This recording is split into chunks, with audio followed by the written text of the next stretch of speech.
ભરૂચના કરજણ હાઈવે પર 5 વાહનો અથડાયા। નેશનલ હાઈવે 48 પરનો આ બનાવ છે। ભરથાના ટોલનાકા પાસે અકસ્માત સર્જાયો।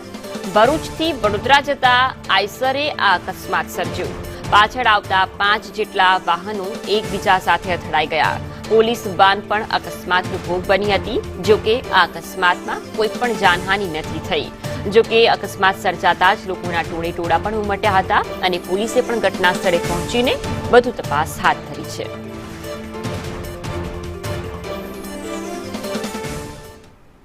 નેશનલ હાઈવે 48 પરનો આ બનાવ છે કે જ્યાં આઈસર ચાલકે અકસ્માત સર્જ્યો હતો અને પાછળ 5 જેટલા વાહનો આવી રહ્યા હતા જે એક બાદ એક અથડાયા હતા, જેમાં પોલીસ વેનનો પણ સમાવેશ થાય છે અને સદનસીબે આ અકસ્માતની અંદર જાનહાનિ ટળી છે। અકસ્માત સર્જાતા જ હાઈવે પર ટ્રાફિક જામના દ્રશ્યો પણ સર્જાયા હતા।